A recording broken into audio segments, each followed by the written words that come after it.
Okay, people have been saying that Jill's boobs have been made much smaller in the remake. This is both true and not true. In the older RE games, with one exception, Jill was merely above average, and in the later games she got bigger and more showy. The new Jill is smaller than both of these groups, however the one exception I was referring to was the original Resident Evil 3, where for whatever reason her bust was reduced from her original appearance in RE1, though her appearance changes a little from scene to scene depending on the camera angles. So Jill's new body type is toned down from her most recent appearances, but it's also faithful to the original Resident Evil 3. Though I'm judging by the costume change, that probably wasn't their intention. Now that we got the strangely frequent point of discussion out of the way, I'd like to talk about the way Jill is presented differently in the media for Resident Evil 3 Remake. I haven't played the demo because I don't want to spoil myself on anything and want to play the game fresh when it comes out.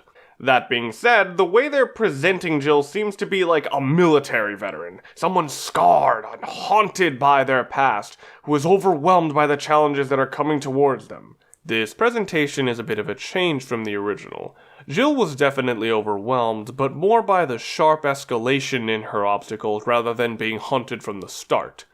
It definitely makes Nemesis feel like more of a focus, but it feels like they're doing so by making Jill so much less capable. This is particularly reinforced by her outfit looking more withdrawn and dirty. Say what you will about needless cleavage, but Jill visually being the center of attention in style and color fits in with the action vibe that the original Resident Evil 3 had.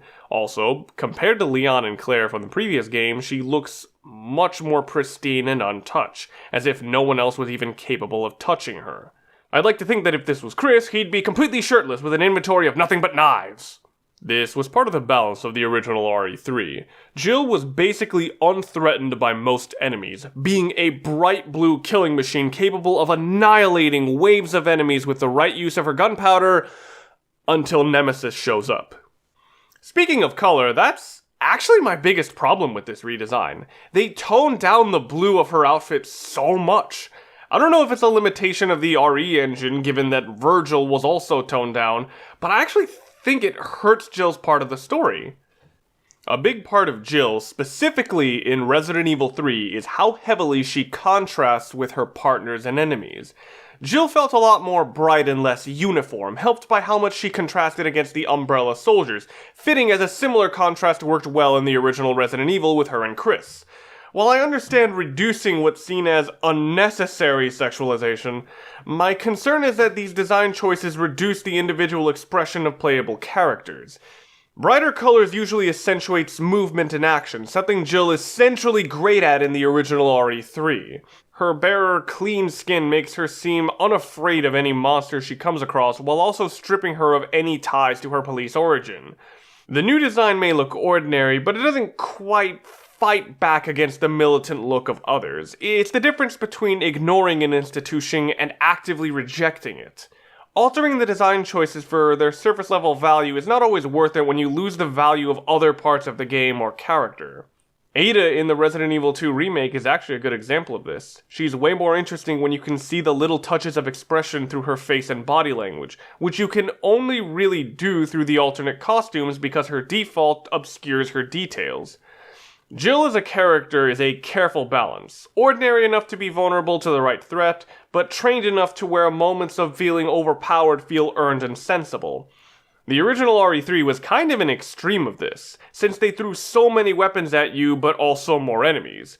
Jill swung wildly between feeling like an 80s action hero and a desperate survivor, something really fitting for the first returning character, and it looks like the new design wants to tone down the swings to mostly look like any other action character.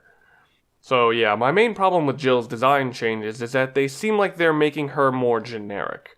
They might actually fit some of the changes made to the story, and I think they want to avoid attacks looking oddly sexual, but it's weird to me to de-emphasize what makes your character special in the name of sanitized marketing.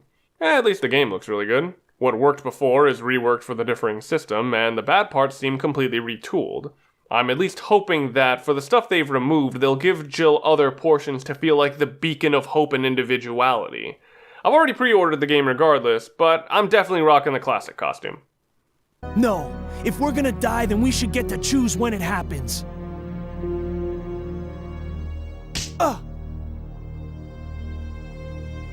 So that's it then, huh? You're giving up?